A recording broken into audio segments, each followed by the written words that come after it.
Hello, my angels. I hope you're ready for a new story. Can you guess who it is? Peter Pan. Peter Pan and Tinkerbell. Well, if you're all cuddled up and cozy, let's get to it. Here we go.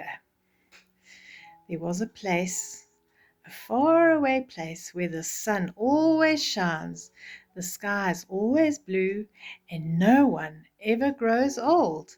This place was called Neverland, and it was where Peter Pan and Tinkerbell lived. Not so very far away, in the city of London, lived John, Wendy, and Michael Darling. Their surname is Darling. Every night they would gather in the nursery to hear Wendy tell wonderful tales of Peter Pan's adventures with friendly Indians and nasty pirates in Neverland. Beautiful place, Neverland, but there's still nasty pirates there. One night, when Wendy was telling John and Michael a favorite Peter Pan story, Nana, their son Bernard, their dog, started barking outside in the yard. Not a moment later, Peter Pan appeared with Tinkerbell. There she is, just behind Peter Pan. I came to find my shadow, said Peter Pan.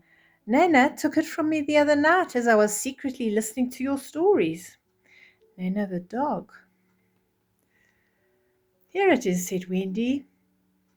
John and Michael looked on in amazement as she sewed it back onto Peter's body. I'm so glad we saw you tonight, Peter, Wendy said.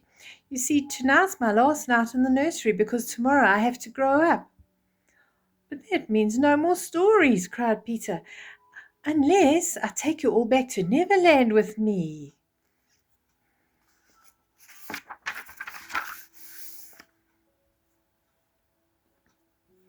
Wendy, John, and Michael couldn't believe their ears.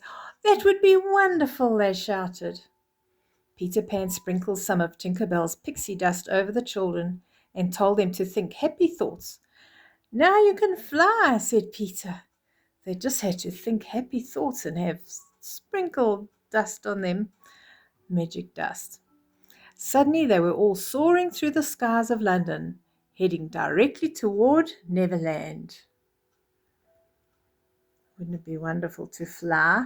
We just need Tinkerbell to sprinkle fairy dust on us. Down below, they saw golden rainbows and blue waterfalls and mermaids singing in a lagoon. It was the most beautiful place they had ever seen. There were beaches and deep forests, and of course there was the Indian camp. Yes, it was indeed. It was Neverland. This way, called Peter, as Wendy, John, and Michael landed in one of the forests. He led them to the secret underground home where he lived with his good friends, the Lost Boys.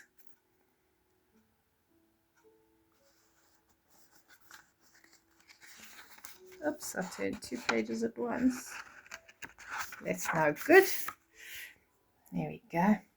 John and Michael played with the boys, while Peter and Wendy went to visit the beautiful mermaids in the lagoon.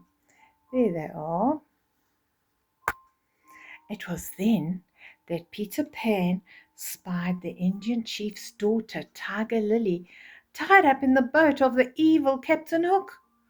Peter and Wendy could overhear the pirates shouting, "Tell me the hiding place of Peter Pan." But Tiger Lily wouldn't tell. I have to save her, Peter told Wendy. They flew off together to Skull Rock, where Captain Hook had taken Tiger Lily. There Peter challenged Captain Hook to a thrilling duel with their swords. Peter was so quick and brave that at last the nasty pirate landed in the water, only to be chased back to his ship by a ferocious crocodile. Peter rescued Tiger Lily and returned her to her father, the chief. Captain Hook was very angry. That cursed Peter Pan! I shall have my revenge against him once and for all, he cried.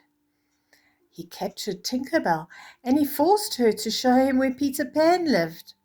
Then he caged her in a lantern. Oh, look there. There she is in the lantern.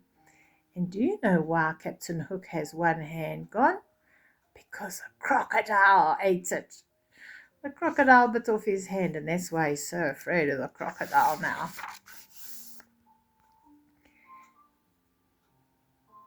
As Captain Hook's band of pirates approached Peter Pan's home, the Darlings and the Lost Boys were coming up from underground, and one by one they were captured and taken to the pirate ship. Oh dear, there they are. And there they come.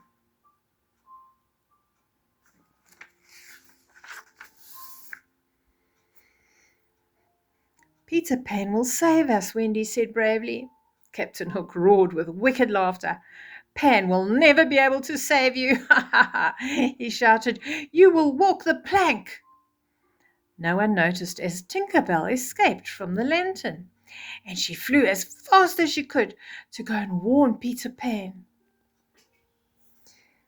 Once Tinker Bell reached Peter Pan, he raced out to sea to rescue his friends.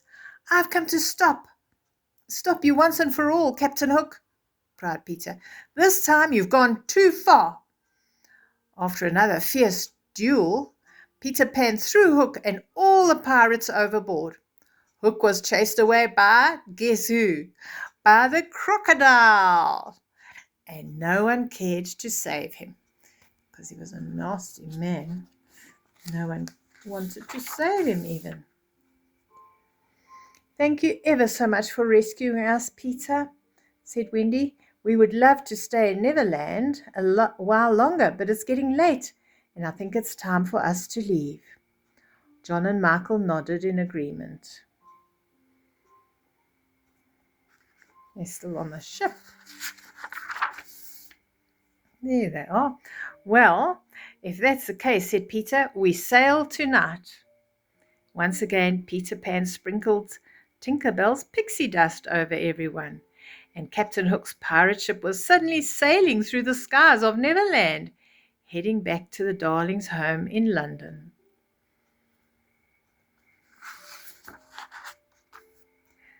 But before Peter Pan and Tinker Bell started off for Neverland to go home, they made Wendy, John, and Michael promise never to forget them, and they never did.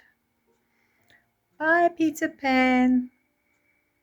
Hope to see you soon again. And there you go, my angels. I hope you enjoyed that and that you have sweet dreams tonight. I love you lots. Bye-bye.